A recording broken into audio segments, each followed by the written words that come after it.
Okay, let's try this again, huh? Testing. All right, so Is this one on? I think you're doing pretty good. Go ahead, give it another shot. Testing. Yep, All that's right. good. All right, so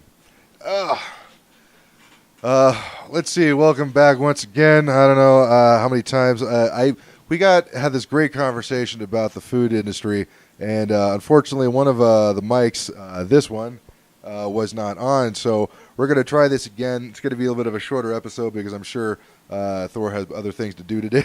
Sure. Maybe. Maybe not. Maybe I do, maybe I don't. You don't know.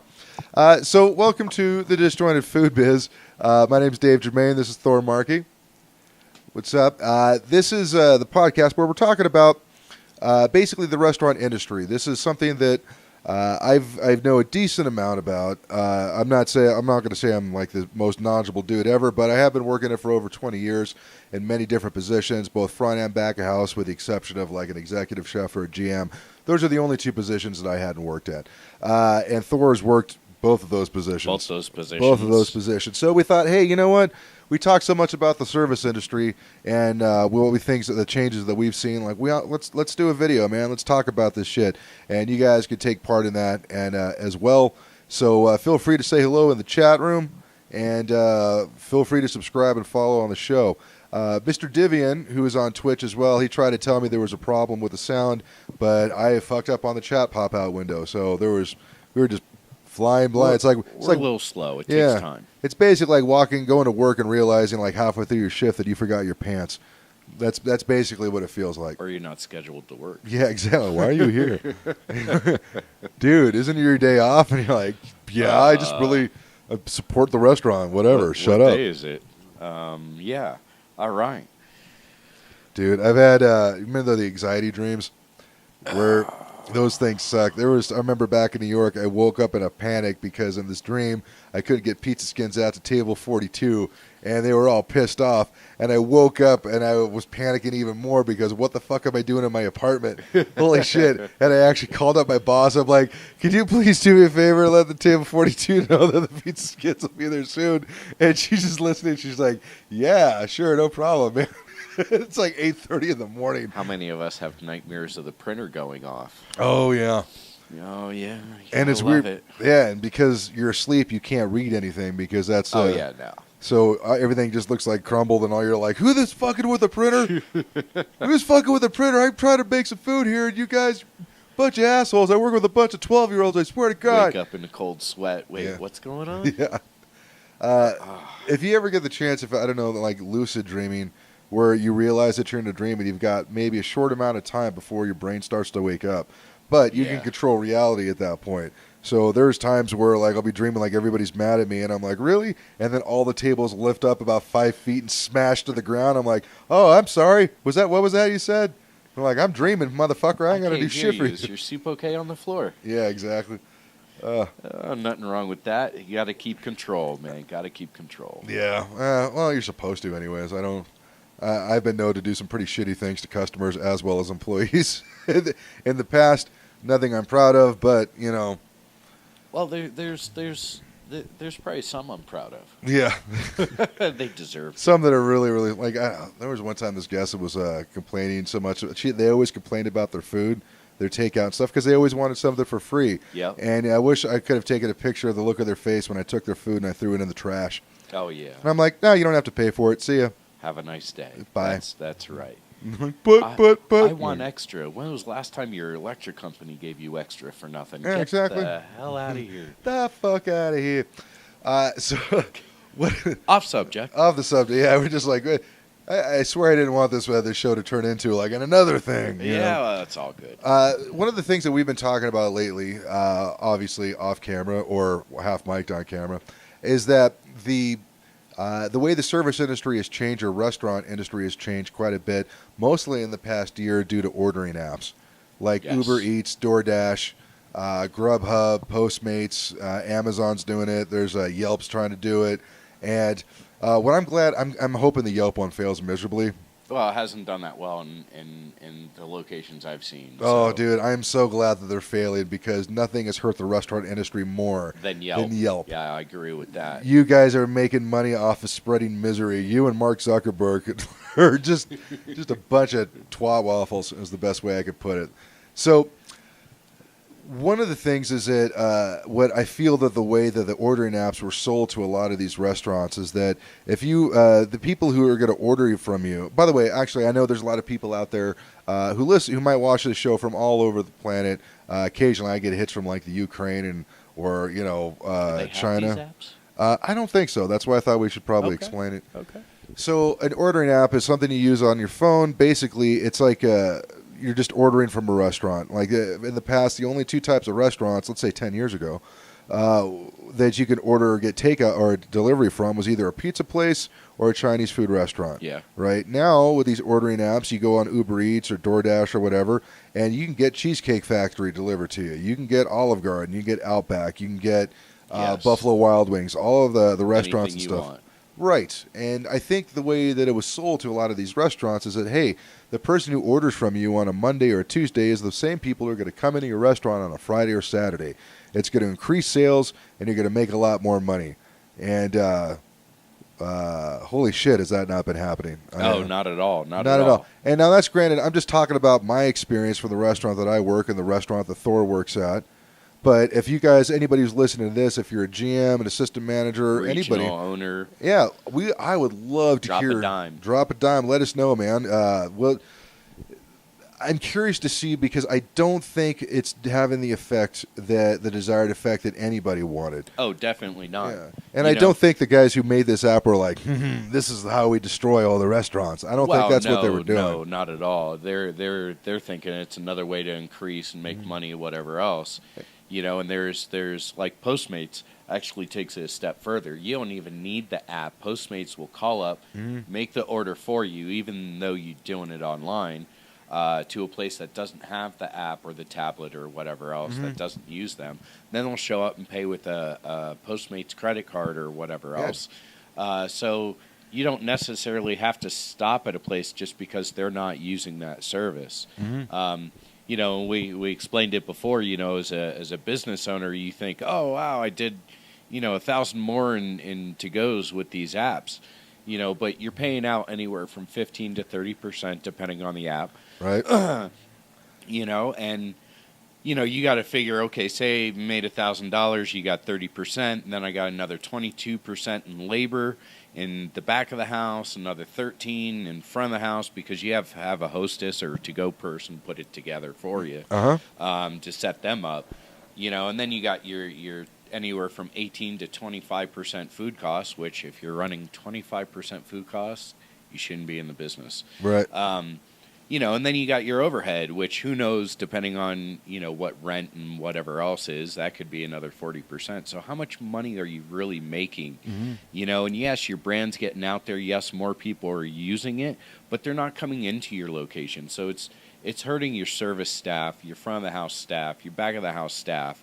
Because, the back of the house might be getting their rears handed to them, but the front of the house is standing there with their thumb up their butts, pining for a table because, no offense, I like to do it too, but sit at home on the couch eating in my underwear. Yeah. What's wrong with a little cheesecake and underwear and Netflix? Right. Know? So, I mean, it's really affecting the business. And like David said, if any of the viewers out there or listeners, whatever, have a different opinion, please, man, shine some light. This is only what we see. From servers making a bone a night to $20 a night because all these apps are digging in. And then you got, the bigger corporations that don't do the apps within the last, 10 years. We've all seen it.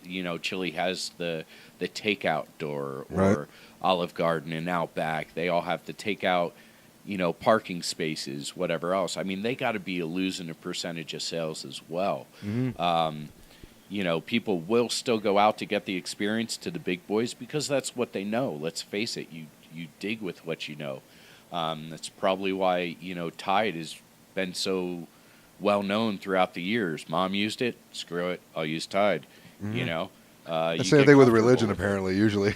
Yeah, normally, unless sometimes I think the kids are smarter than the parents, but hey, Right. Whatever.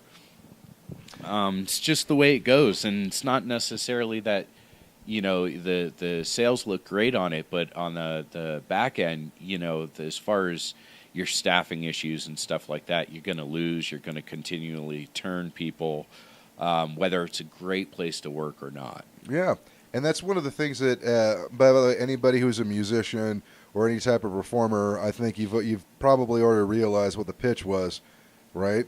Is that, listen, you work for me for next to nothing or for free for now, but you get so much exposure that you're going to be able to make money later on down the road. Oh, and sure. that has not worked for pretty much for anybody. So it's I think that the effect is not, like I said, it's probably not what these guys were intending. I think they probably got into it with the two intentions. One, they really thought that they can increase sales for a lot of these restaurants. And two, Yes. they're going to try to make as much money while doing as little work as possible. Yeah. Right? So it's like, I don't know, 30%, that's really, really big. The only way that's going to work is that, okay, you cover the cost of the coupons then. Yeah. Yeah. You cover the cost for the coupons in order to promote my business. If you're not promoting my business, if I don't see my restaurant on the front page and all the people who do a search for it in a 5 or 10 mile radius, then I'm not giving you 30%. If you're not going to do that, you get 10. Yeah. How's no, that? That. And there's ways that, and I don't think that's got to be part of it though too. I would think, right? If you're not getting the exposure, then why am I going to use you? Because then the app's not going to be used. Right. So yeah, that makes sense. There's definitely ways. I'm not saying that they should get rid of all these apps and stuff, because I think that one of the cat's already out of the bag as far as like the convenience. Oh People yeah, have it's already been done. It's amazing how quickly the general public got used to the convenience of this. But I think there's definitely things that need to be tweaked about it. One of the things that we were talking about before was that, like, the way the in-house business is dwindling for the most part because of these apps and stuff. So folks who are starting for new or maybe trying to turn into to develop their own restaurant, the idea of having a big house is probably going away. Like, they might start following what, like, Chinese food restaurants do. Well, more quick service, smaller setups. Nothing more than 15 tables, 20 tables. To try and make it to where it works, because you got a big place that's 280 something people. You have to staff it correctly. Right. So you're going to have 4 or 5 servers on a Friday, Saturday night, but then, more people are using the app, so the servers aren't making, $100 in a night or more than that. Say they're making 30 because you got, 4 or 5 servers on. They're only getting only $1,000 of sales came in that night. 4 or 5 tables, per person. So you start cutting it down as a manager, because you get good staff every now and then that you want to keep, and you're always going to have that high rate of turnover in a restaurant for the norm. But you try to manage it, and you can't always manage it, because if you cut it down to 2, where 2 servers are making a bone, say 2 bones a night, and what I mean by a bone is 100, but you're still going to have open tables, because there's not a server out there that can handle 15, 20 tables on their own. And not do it well. And not give the service that's needed. Yeah, all that tip money is going to go for bail, because you're going to punch somebody in the face. And then you're going to go on a wait, because you're going to try and slow it down so they get better service and quality, and then people are going to stand at the door going, well, you have 10 tables sitting there empty. Yes, you are correct, but I want you to have great service and come back, not have shitty service, shitty dried out food that's been sitting up in the window because nobody has time to run it. Right. We want to keep the guests happy, and a lot of people out there don't understand, because the instant gratification of social media and just the way things are going. Or he's these talking about apps. being white. Not really, but, No. I'm just saying is that if you're a crusty old white guy, you expect a certain level of service when you go into restaurants. I think it's everybody's expecting, a level of service everywhere you go. Yeah. No, I'm just being silly, man. Yeah, no, I get it, Hey, John, thanks for watching again. Hey, how's the sound coming in? Better? Because I know he just started watching, so hopefully, let's see if that... And he'll let us know in a second because there's like a 10-second delay. But no, I mean, yeah, the level of service, one of those things, you're either going to upset a guest by saying, yeah, you're going to have to wait a little bit so we can actually have good service for you. Right. Right? So I'm sorry so they're already a little ticked that they have to wait. If they're understanding, that's great. But then again, there's other folks that get really pissed, like, how dare you make me wait? There's a majority of people out there get pissed. You could go into a busy restaurant, and yeah, they'll sit and wait, but then they're very impatient and very grumpy when you do take care of them. You know, you doing the bigger change, you got a 2-3 hour wait, and you finally get the table in there, and they're miserable because they've been waiting for 2 hours. Right. You know, and no offense, I mean, I don't know about everybody else out there, but if you're busy at your job, you know, you're going to have to wait. Yep. It's just a way of life. You know, you go to the hospital, and we've all been there. Yeah. We've all done it. We're in the emergency room. We're waiting for 3 hours because we broke a bone or have a cut on your head, you know? And the minute you go back there, they're not busy. They're all relaxed. They're all chilling. You ever notice that? As soon as you get into the ER, after you get away from the waiting? Oh, yeah. So, what's really going on? Why did I just sit there for 4 hours? Right. You know, I'm gushing blood over here. You know, but in restaurants a little bit different because as soon as you get in there, everybody's still running around like a chicken with their head cut off. But nobody cares. I want what I want, and I want it now. Yeah, it's a bizarre. What was that? J.G. Wentworth. There you go. Perfect. I want it now. So, yeah, I think my next step in this whole process is I'm going to start reaching out to a lot of these restaurants and being like, hey, man, tell me how these apps are working out for us or working out for you and stuff, and what do you think would be good ideas and that the apps are going to need to change? Because the apps are not going to want to change right for right now. If they've been already getting 15 to 30% of every check, you're going to have to give them a good reason why they're going to want to keep going down, why they'd want to take less. Other than the fact that restaurants is like, nope, I'm not going to use it anymore. Yeah, I mean, restaurants are going to have to scale down their sizes. Even the big corporate boys, you know, if you look at some of their newer places, they're not as big. You know, and you look at the finer dining side of the industry as well. There's a lot of new and upcoming chefs that are throwing together these quick serve type setups, and what I mean by that is they're serving out behind a bar or something like that to only maybe 10 tables, you know, and they're doing really well with it. For one, smaller place, your rent's lower, whatever else. So there's lots of reasons to it, but and in the States it's crazy because you don't make reservations. You go over to England, France, maybe not France so much, but you make reservations. Once your reservation book's filled up for the night, that's all the business you get. Yep. But in the States, you can't do that. Well, you could, but unless you're, you know, a superstar, Wolfgang Puck, you're not going to fill up. Right. You know, so you have to keep your door open, swinging without a reservation, which, you know, begins the whole turmoil of that. But these apps are killing it, you know, and. You know, and I'll say it again, you know, the pizza guys and the Chinese places that, you know, we all order from, and I do. I don't use the apps. I don't like the apps because, you know, if I order from, you know, I don't know, what, China Jade, let's go with that name. I know the guy that's bringing me my food works for him, you know. Right.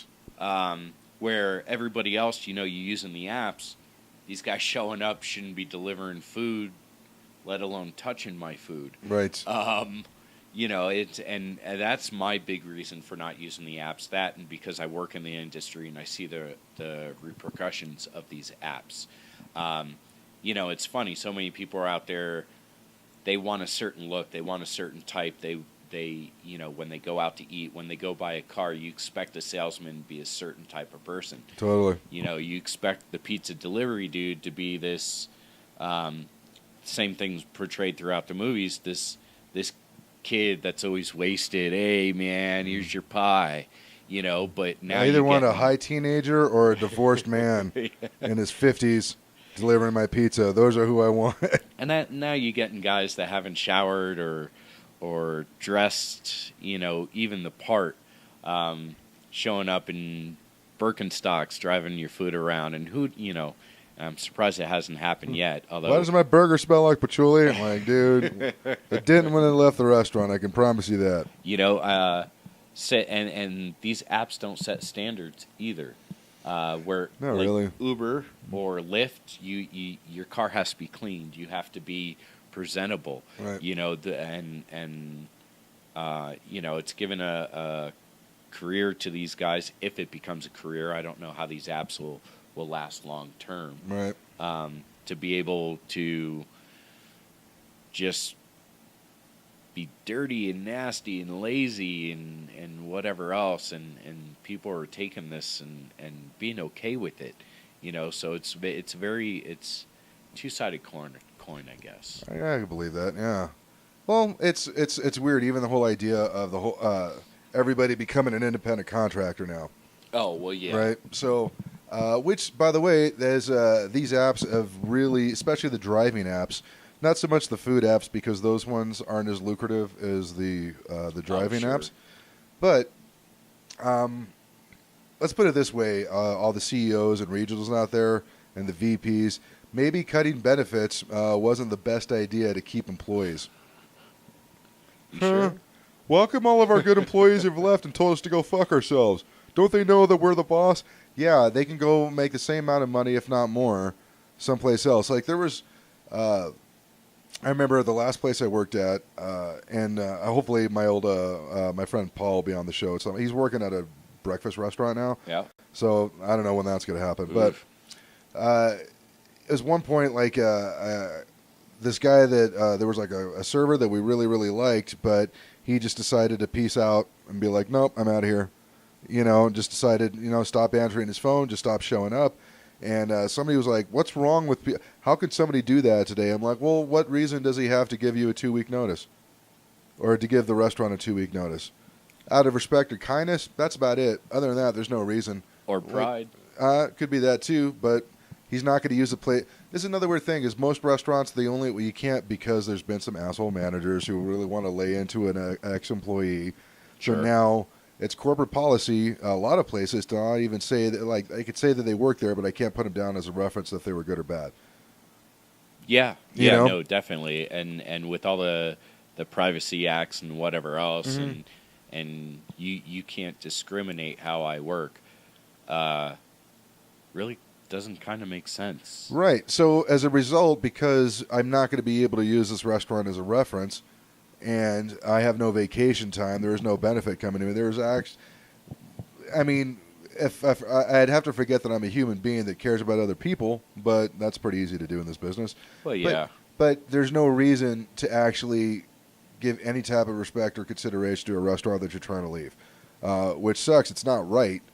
I don't agree with it, but that's them's the breaks. So as a result, there's a lot of, let's say, if you had like at a nice restaurant, a nice chain restaurant, so we'll say like either your Olive Garden, Carrabba's, Macaroni Grill, they're all about the same level for the most part, as far as I'm concerned. Yeah, give or take. Your best employees are usually your bartenders and stuff, right? And if you're a bartender, the reason why you want that job is because you enjoy making $150 to $250 a night, right? And they're a good bartender that's built up a clientele and stuff, yeah, no, and definitely. they're basically performers for the most part. But they get people to come in, spend money, they maintain order, they watch your liquor costs and all that other stuff. Well, one of the things, if you don't want to actually pay that person to be in charge of like the most integral part, or the most the part of your restaurant that handles the most cash, eventually they're going to stop giving a shit. And then when they realize they can make about the same amount of money working for themselves, assuming they don't have a good work environment, sure, then there's no reason for them to be there. I'm not getting health medical or the medical that it does get offered, assuming I get full time, which most restaurants do not schedule front of house full time anymore. No, everybody's a part-time employee. Yep, that was a reaction to the Affordable Care Act, where they're like, well, fine, then if you're going to make me give my employees health insurance that I don't want to afford, some people couldn't afford it. Yeah, some people couldn't afford it. I'll say that, but those people aren't Papa John's. Those people aren't Art Darden. Those people weren't any of those businesses. And so as a reaction to that, they're like, yeah, everybody's part-time now. We're not going to, do anything for our employees. Well, what was the thing last year? If you worked, and I think it was supposed to be nationwide, they got it on hold or something. I don't know what happened with it. They were trying to pass a bill or something like that, where if you worked, what was it, 45 hours as a salary manager, you had to make nothing less than, what was it, like 32 or 42 or something like that. There was something like that. There was they ended up putting a hold on it, but I don't know what happened to it. Yeah, I don't know the details of it, but I remember Macaroni Grill, the last place I worked at, that they had to put all of their assistant managers are now hourly. Right. Or in order for them to keep that same wage that they were making, they had to work 55 hours a week. Right. Which I will say this, that I was not the best manager because I tried to do 50 hours worth a week in about 44. And I did it most of the time, okay? I mean, you need that quality of life. Well, yeah, that's the whole thing is that I want just life better, Yeah. I don't want to be thinking about the restaurant all day. But either way, 55 hours for me when I was single was a lot. If you have a kid, that's you're abusing your kid at that point. I think by not being there. That's Old school restaurants are 70 to 80 hours a week. Right. So. That didn't work so well for a lot of other folks either. Yeah. There's a reason why a lot of people in the restaurant industry have problems with cocaine and alcohol. It's not a coincidence. Yeah, I know. Yeah. So. Let's see, where was I going with all this? The cocaine and alcohol just completely wiped my brain clean. Exhibit A. Yeah, exactly. We were talking about hours and like folks leaving. Yeah, the salary thing. The salary thing. So I remember Macaroni Grill was losing a shitload of assistant managers at that point because only the backhouse manager and the GM were considered salary at that point. Yeah. And so what a lot of places were trying to do is, well, if I can't get one assistant manager, let me get 2 keys. There you go. Right, which a key, that means that's a shift lead. That's also an hourly manager or a whipping boy that the other managers use to make them do all their inventory while they go in the back and get high. Some places. they're slightly more useful than useless sometimes in some of the ones that I've worked for. Majority of the time they're useless. Yes. But think of Dwight Schrute in The Office. That's a key. That's perfect. That's a guy who really wants to be a manager but does not have the skills for it, but he's willing to take the responsibility, so you'll give him the key and don't make sure the place isn't on fire. So yeah, all that shit didn't work. It's kind of like the entire business model that they've been using since like the 60s is failing, and there's a lot of places that don't want to adapt to that. And that's the apps are like these ordering apps are like the nail in the coffin for a lot of these places. Certainly feels that way. So I don't know how they're gonna change it. I don't know if I don't know how you would go about it because I don't think you can change it. I think people need to sorry, but get up off their ass and go out to eat. Stop being lazy. Chinese food and pizza has been a staple for deliveries. Right. So either restaurants need to get more deliveries. Mm-hmm. Or these apps need to go away. Yeah, or I would say, and I wanted to make sure that I had some ideas for solutions because I don't think it's enough just to call out the problems and everything. Sure. We try to look exactly where they're coming from and why is X happening and why and all this other shit, right? But I think a good start would be is that if you're a small independent restaurant, and you notice that your in-house sales have suffered, shut off the machines for a week. And see if your phone started. See what happens. Yeah, see what happens. See if your phone started lighting up.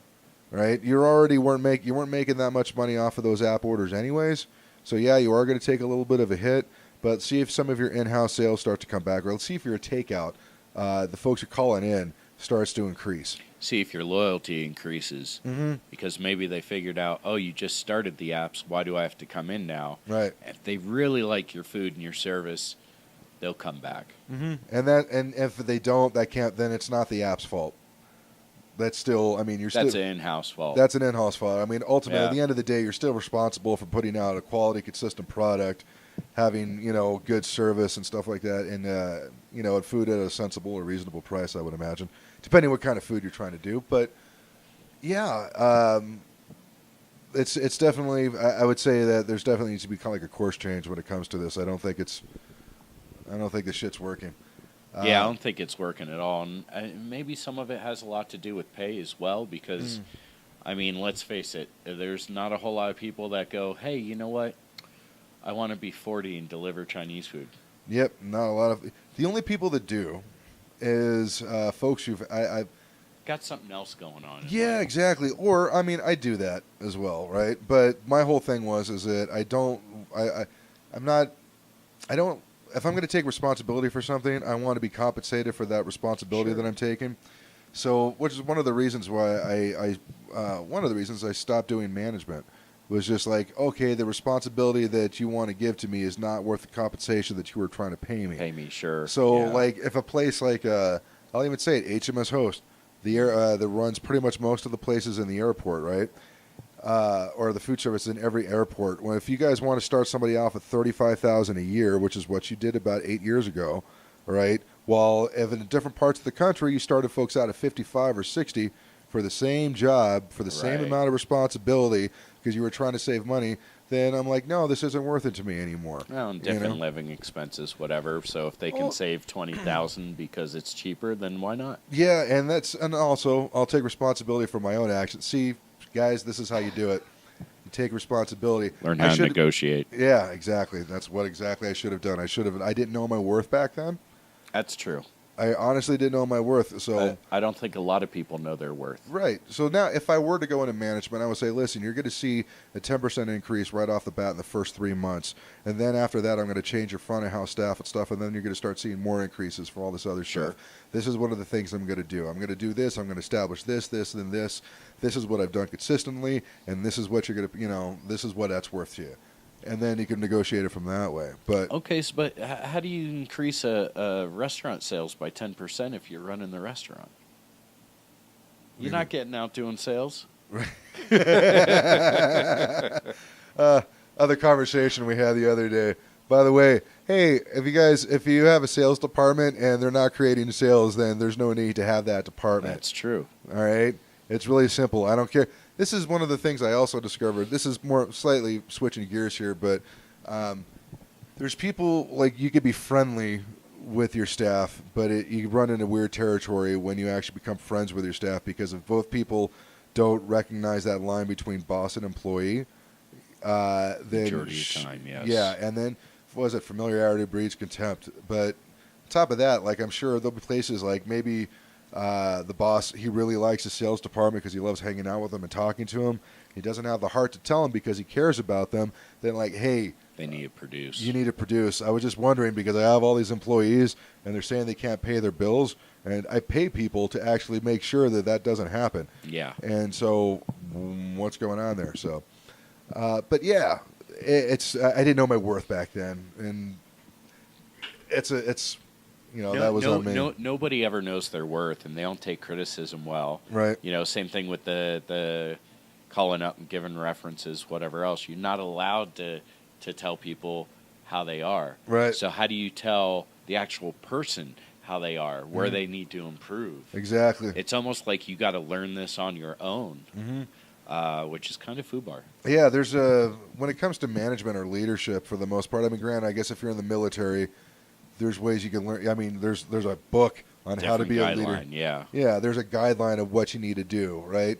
The service industry, the closest thing you're going to find is read the book, The 1 Minute Manager.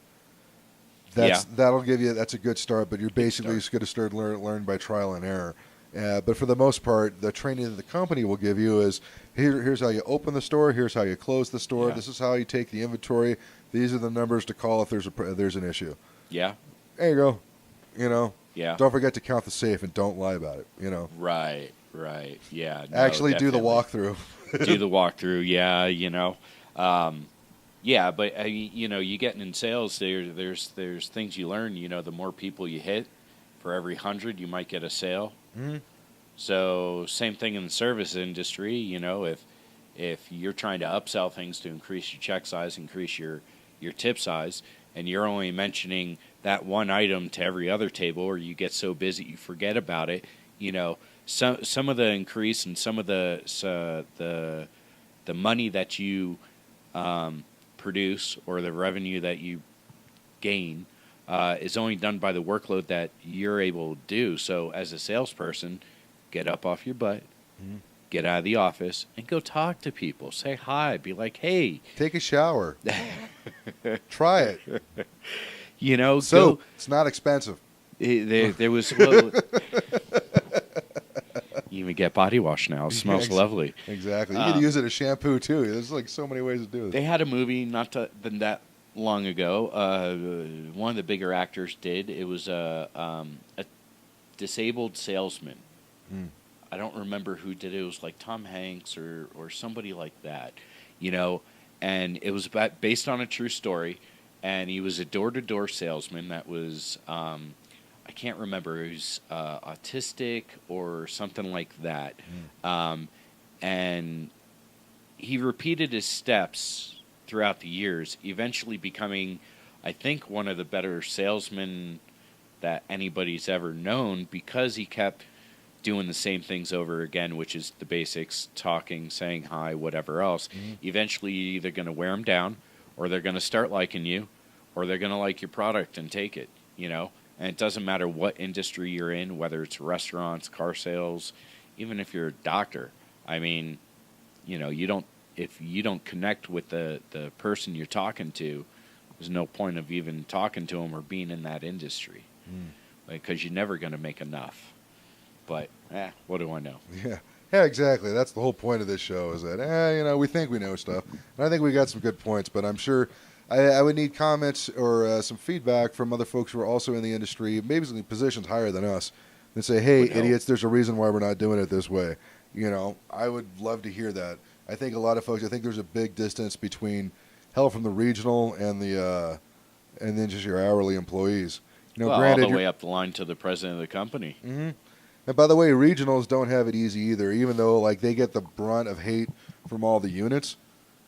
Because anytime there's a stupid decision that comes down from on top, the regional is one who has to. You still have to push the job. Still have to push the job, and they have to But I think it used to be like having 4 or 5 stores was a lot for a regional because they had to maintain a lot of it. I think the average for that is way higher now, right? The average of that is way higher. It also depends on the business you're in. So some of the restaurants, you know, you'll get anywhere. It used to be 5. Right. Now I think it's 8 to 12. And then I know that some of the hotel brands out there were running to where a regional would have 28, 30 something properties. Oh my gosh. And that's I mean, easily about 400 employees. That's like yeah, give or take, but you're going to miss something. Yeah. You can't give the service or the numbers. You can't control anything. All you're doing is taking one P&L and pushing it along, you know? And you're only going to be looking for 1 or 2 things. It's like, for a hotel is different because it's like you're running 5 different businesses at once. Yeah. And each one has a different reality to them, right? So just because stuff that works, they might be, that particular GM of that hotel might be really good and knowledgeable about front desk, but he doesn't know jack shit about engineering or about restaurants and stuff like that. So he's or laundry, or laundry. He's going to miss a bunch of stuff. So that regional, let's say, only knows about that. Like, why is this off? Why is this off? Why is this off? I'm like, well, because you cut funding and this thing, and so this is what we had to do. This is, you know, gosh, what was it? I think at my wife's job, she had to look at food costs from year to year, so she had to make a list of a bunch of stuff. And I'm like, overall, it went down a little bit, but they were paying, let's say, I'm going to make up numbers here, but let's say $30 for 15 pounds of potatoes, something like that, right? Okay.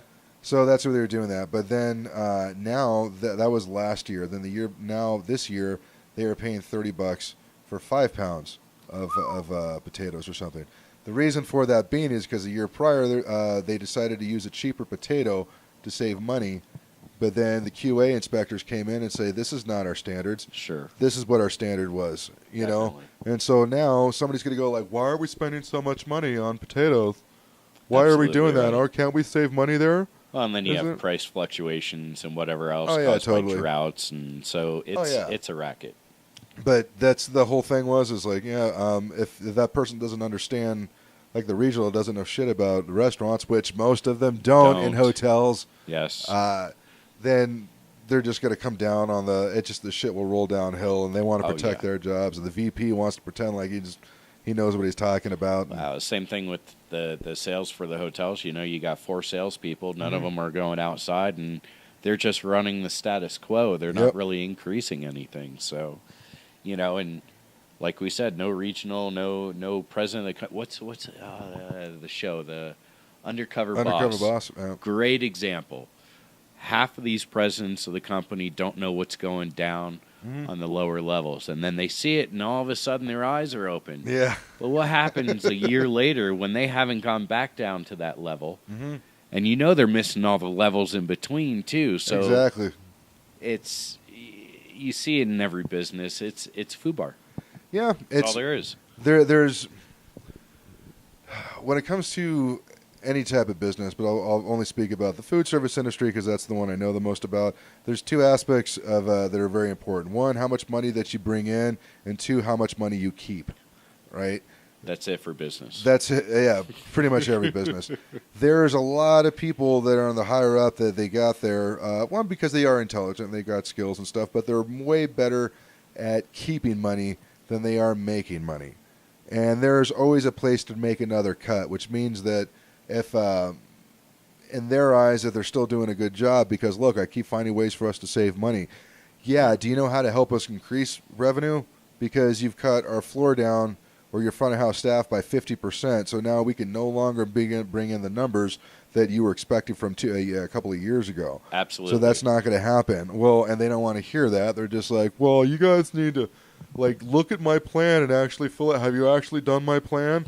Well, have you actually tried it? Did you even implement it? Because if you did, it would have worked. No, it wouldn't have. You fucked up. You gave shit directions. You shouldn't rob Peter or pay Paul. Yeah, exactly. You should save Peter to help Paul. You zeroed in your artillery on your own troops is what you did. Okay? That's what you did. You called your wife a cunt in a crowded restaurant. That's what you did, okay? You basically just you messed up. So I think that the concept, I mean, I don't say you should be spending money willy-nilly because that's throwing cash at a problem is not always the situation. Going to fix the problem. Yeah, and you exactly. have to spend money to make money, but you should spend money wisely and correctly. And I've said it before, you spend money in the right people and the right staff, and you take care of them like restaurants used to do a shift meal. Yeah. You don't need health benefits when you're eating one meal when you work 5, 6, 7 days out of the week. Yeah. And you're eating one meal at the restaurant that's free of charge.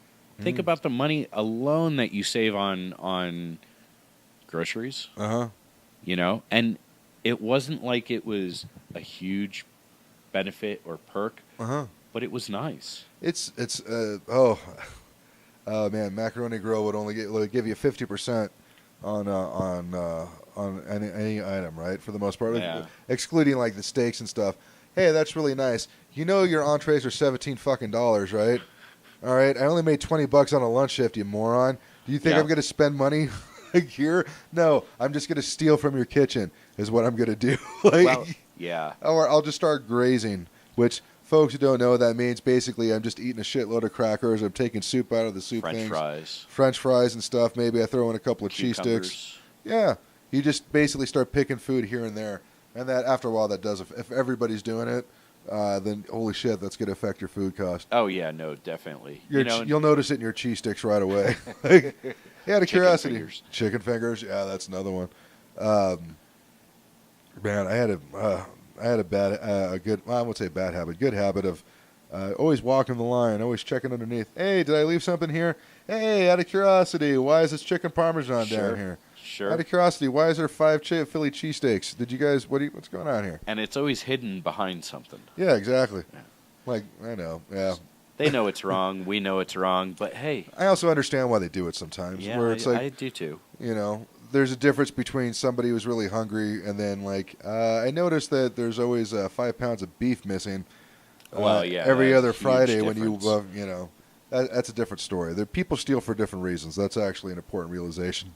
But yeah. But also be that better person. Hey, boss, I haven't eaten today. I've been running all day. Mm-hmm. Man, why don't you go get a meal? Yeah. That produces loyalty and whatever else you get into it. Get asked for something, you do for something.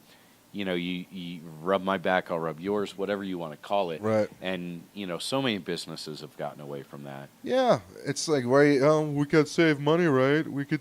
Why are we just losing money for no reason? That's money that could be going into our pocket, isn't it? The discounts and stuff for employees. A buddy who worked at Best Buy. He's like, oh yeah, I get. I don't remember what it was, 30, 40, 50% discount. Okay. But you're buying a TV, $100 TV. They only bought it for like $20. Yeah. You're still making money off your employees. Yeah. That's not right. Yeah, and Best Buy, I worked for them for like all of a week because I try to work 3 jobs and go to school one time, foolishly. And, oh my gosh, they make it go out of the way. They say, if you get caught stealing from here, we will march you out of here through the front doors in cuffs. In front of all the employees and stuff, if you get caught stealing. People still stole from that place. But it's... Oh, yeah, constantly. But they had it just to keep it down to the level of where they had it. Controllable theft. There you go. Does that make sense? Yeah, it's kind of like, all right. It's an oxymoron. Right. Well, it was pretty weird. I remember my buddy Clay worked at a gas station for a while. Yeah. And he was like, well, it was cool. I didn't have to pay for cigarettes. I'm like, what do you mean? He's like, no, you just take them. Like, isn't that theft? He's like, no, they allot for a certain amount of stuff that's going to get stolen. So his boss told him, like, yeah, we know X amount is going to get stolen, so just take it, whether it gets taken or not. So it's basically like if somebody doesn't steal, if a customer doesn't steal from us, well, we allot it for $200 this month for theft, and they only stole $50. So smokes are always behind the counter. Right, exactly. Hey man, I went to the bathroom. I came back and everybody just cleaned it out. Just cleaned out. You know, one dude left a $5 bill, so I guess I can't lose all hope in humanity. But yeah, these fuckers, right? Crazy, oh, unbelievable. Gosh.